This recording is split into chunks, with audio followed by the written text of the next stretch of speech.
Welcome to another edition of No Veteran Left Behind USA's Warrior Wisdom and Wellness. Now here's your host, Diane Young. Hi, I'm Diane Young, the host for Warrior Wisdom and Wellness, and I'm excited to be back again with Jamie from the VA. Hopefully you got a chance to see the introduction, if you will, about the death benefits available for veterans. And today we're going to dig a little deeper into what the VA can and cannot do, and what they cover and what they don't cover. And we've got a lot to cover on that note. So I'm going to just let Jamie jump in and introduce herself a little bit and start digging in, so to speak. Welcome, Jamie. Thank you. Again, I am Jamie Price. I'm the burial detail clerk at the VA Medical Center in Milwaukee. You will find me on the first floor, 1177. Just to throw it out there, I think I forgot to mention this last time. My direct line, 414-384-2000, extension 42055. You can call that anytime, day or night. When I am not there, the AODs or administrative officers on duty will answer if you need to report a death or if you have any questions. They're more than happy, and they're knowledgeable as well on death. Wow, good to know that you've got a backup. I do, and they're phenomenal. Yeah. They've been doing this a long time, so if I have any questions or unusual situations, they're a great resource as well. Awesome. So to dig a little bit deeper into what the VA can and can't cover, I do receive a fair amount of phone calls. There's a myth out there that the VA is somewhat of a funeral home. I get a lot of calls saying, hey, my father, brother, mother passed away, can you come pick them up? As much as we would love to, unfortunately not. We don't offer those services. A funeral home does need to be contacted in order to pick up the deceased and make the preparations for burial or cremation. So we kind of touched base on this the last time, that if you can do some pre-planning, that's going to save your loved ones a lot of... That's this book, so if you didn't see the last one, you definitely want to get one of these free books from the VA. They the are VA Vet priceless. Center, yes. Please try to do some pre-planning so that when the time comes, you don't have to try to scramble and find a funeral home, decide if your loved one wanted cremation or burial. Or fight about it among family members. Exactly. Try to figure out who the legal next of kin is, because as we all know, it can get dicey sometimes.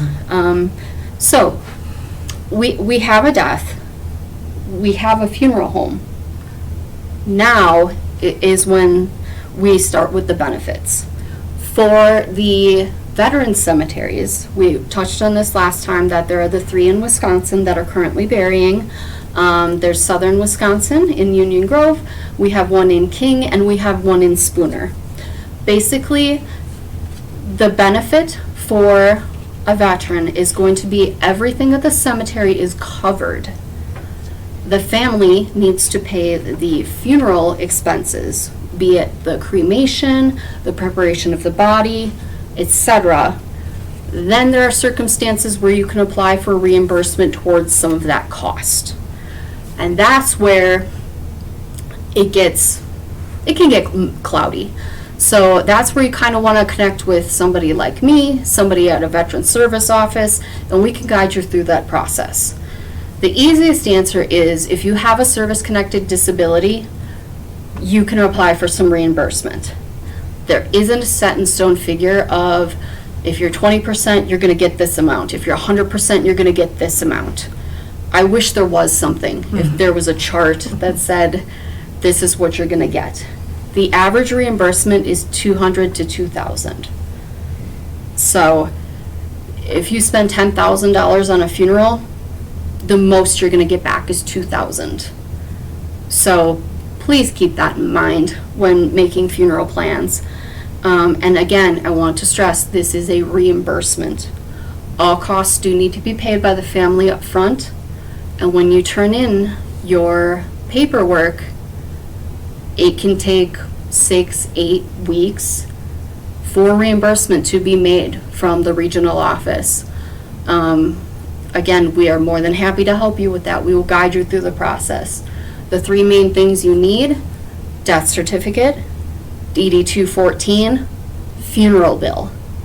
So please make sure your family has a copy of your DD-214, especially This book.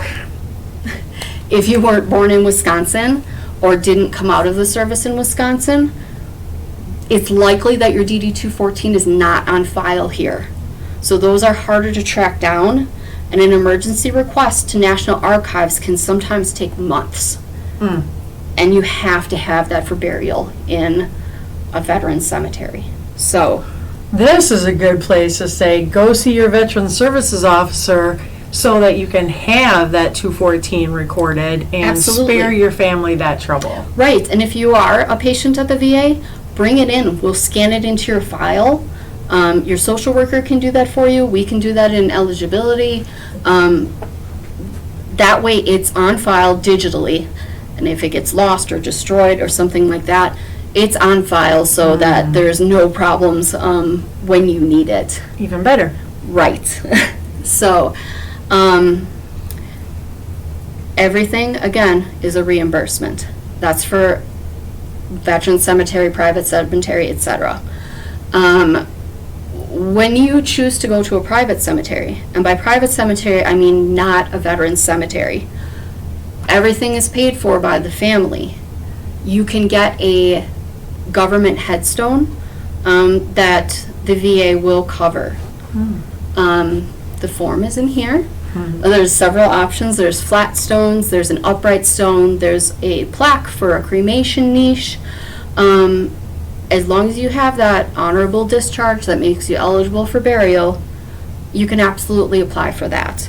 There's also medallions that you can put on a headstone in a private cemetery, but you just have to keep in mind the VA doesn't pay anything up front. And that's where a lot of the confusion comes in, is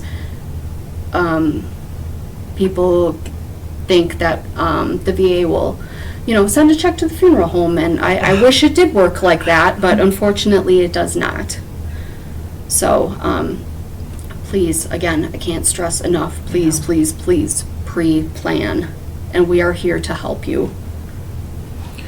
That's a lot of good information. I appreciate you sharing that with us. Now, you mentioned that as long as they have an honorable discharge. Yes. So if they don't have an honorable discharge, are there any benefits available for them?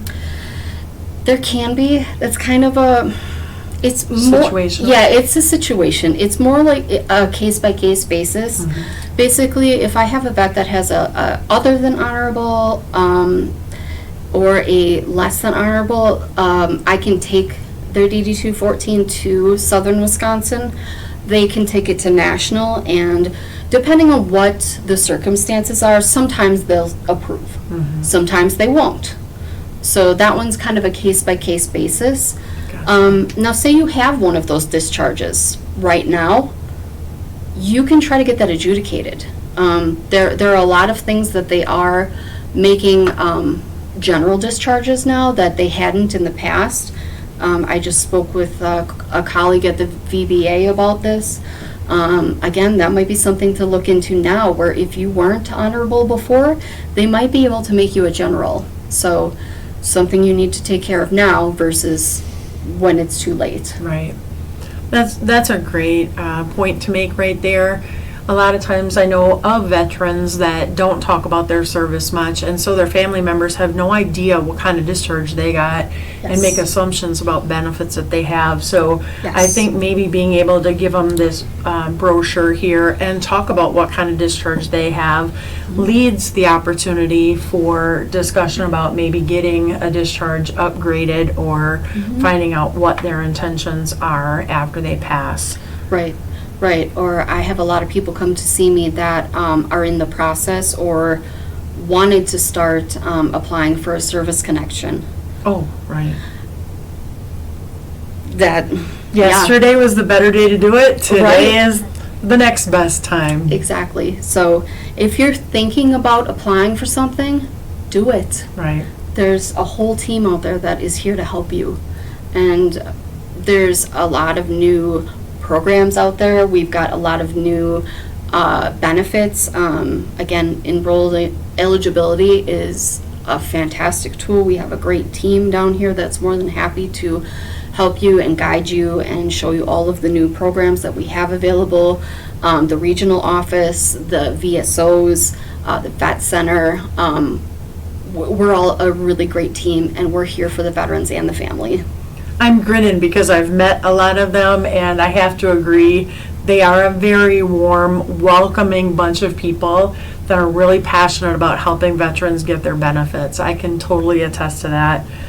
And as far as being a team, I love how you all work together, with the vet center and different organizations, and really being passionate about serving veterans. And I've seen it over and over again where if that's not somebody's specialty, that's okay. They know who to go to and can do that warm handoff, so to speak. Yes. And so you're not walking in blind, and you can walk in and get help. Absolutely. That warm reception. Absolutely. My office is where the patient advocate used to be. I get a lot of veterans coming in hot to my office for something that has nothing to do with what I do, and that's okay. I ask them to have a seat, and I find who can help them. Aww. Because that's my job, is to help veterans, and I absolutely love my job, and I'm so thankful that I decided to make the move to the VA and intend to be here for the rest of my career. Thank you. That's really awesome. And that makes me think of the PACT Act as you talk about Yep. different laws that have changed. Mhm. And if you're not familiar with the PACT Act, I'm not the expert on that. However, it has really opened up the opportunities for people to get eligibility or benefits that they may have otherwise been denied. Yes. So that's another reason to call Jamie or your Veterans Services Officer or whoever you're working with. Yes, absolutely. Because they all work together ideally. We do. We do. And like we've been saying, if I don't specialize in something you're calling me about, I will get you to the person who does and ensure that you get the care and help that you need. Definitely.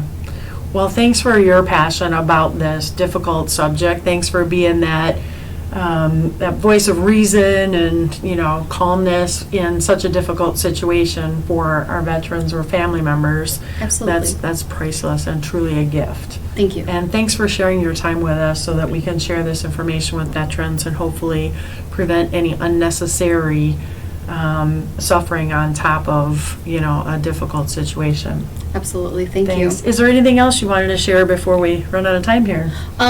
Just like to give you my phone number one more time. So it's 414-384-2000, extension 42055. Again, you can find me on the first floor of the VA, 1177. I'm Monday through Friday. Stop by, say hello. I've got all kinds of wonderful materials for you. We can sit down. I can help you pre-register for the cemetery. I can give you all of the wonderful booklets, talk about what you're eligible for, or, just stop by and say hi. I love when vets just stop by and, share what's going on with them. So thank you so much for having me. Very nice. Thank you. I was grinning because I was going to say that about her. She is very personable. I would just welcome the opportunity to have a conversation with you. So Thank you. thank you. Thanks for joining us. I'm Diane Young, the host of Warrior Wisdom and Wellness, and I hope that I will see you back for another podcast. Until then, be well.